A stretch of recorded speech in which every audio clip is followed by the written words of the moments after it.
Gente está me mandando mensagem perguntando se realmente a guerra entre Israel e Irã acabou. Não, ela não acabou. Ela está numa espécie de trégua, que é o cessar-fogo, mas isso não significa o fim da guerra. E esse cessar-fogo em si ele é muito confuso, muito complicado. Por quê? Porque depois que o Irã atacou as bases americanas no Oriente Médio, a gente viu o Qatar falando, a gente viu a Arábia Saudita falando publicamente, dizendo que era errado, que o Qatar tinha direito de retaliar, mas nos bastidores o Qatar foi correndo e chamou uma reunião para tentar acabar com a guerra. Mas conseguiu um cessar-fogo. E não foi só o Qatar, não. Tiveram outros países envolvidos, Emirados Árabes, Arábia Saudita. Por quê? Porque eles perceberam que o território deles poderia ser, sim, danificado por causa da guerra entre Israel e Irã. Só que o problema é que quando estava rolando a negociação entre Israel e Irã com a mediação do Qatar, os Estados Unidos estavam ali por trás do Qatar, mas não era o mediador principal, o Donald Trump foi lá o quê? Queimou a largada. E aí o Trump mandou o papo de que não, conseguimos cessar fogo, conseguimos a paz, somos incríveis, somos maravilhosos. Só que isso não estava ainda fechado, porque um cessar-fogo não é só tipo, gente, vamos parar de brigar? Vamos. Você discute as coisas que vão vir em troca desse cessar-fogo. Essa discussão praticamente não existiu. E aí, Israel aceitou o cessar-fogo dito pelo Trump, que aí se transformou num cessar-fogo unilateral, e o Irã falou, se vocês pararem de atacar a gente também para de atacar. E isso sempre foi a fala do Irã, tá? Só que algumas horas depois do cessar-fogo oficial, sendo que os dois países se bombardearam até os últimos minutos, tá? Israel fez um bombardeio terrível sobre o Irã, foi o maior bombardeio dos 12 dias de ofensiva, e a resposta iraniana foi uma resposta bem feroz, um míssil foi direto num prédio inteiro ali no sul de Israel. Mas depois que começou o cessar-fogo, a hora específica do cessar-fogo, até então não teria acontecido nada. Mas Israel começou a acusar o Irã de que ele teria violado o cessar-fogo e que iria responder com muita violência. E realmente Netanyahu chegou a mandar bombardeios, mandou caças para fazer uma grande operação lá em Israel. Lá no Irã. Só que o Trump ligou para o Netanyahu e falou, não, você não vai atacar.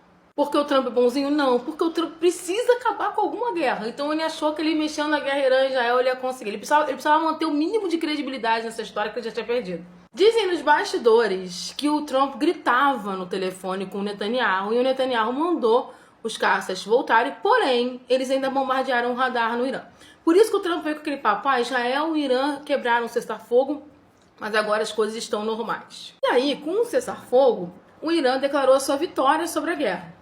Em termos de danos físicos, o Irã teve muito mais danos físicos e muito mais perdas de vidas durante essa guerra. A gente está falando de um número assim, o Irã teve acho que 20 vezes mais mortes, 30 vezes mais mortes do que Israel. Uma coisa assim absurda, sem contar os danos à estrutura iraniana.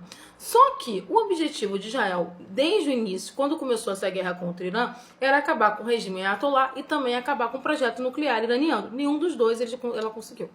E os Estados Unidos conseguiu porque, de acordo com a própria CNN, o atraso no projeto nuclear iraniano é de 6 meses, o que não é nada em termos de tempo.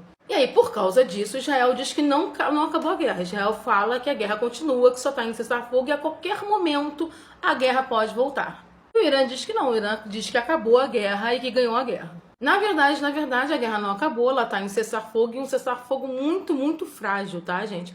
Porque não é interessante para Israel terminar as coisas do jeito que estão. Porque por mais que o Irã tenha tido danos físicos e tudo mais, Israel não conseguiu nenhum dos pontos que ela tinha colocado como objetivo nessa ofensiva. Então é óbvio que Israel vai tentar de novo, quando descobrir lá, vai dizer de novo que o Irã está tentando fazer bomba atômica e vai tentar de novo uma guerra. O problema é que o Irã provavelmente vai sair do Tratado de Não Proliferação das Armas. Sim, o cenário é bem confuso e ele é confuso porque a gente faz análise em tempo real, as coisas estão acontecendo agora.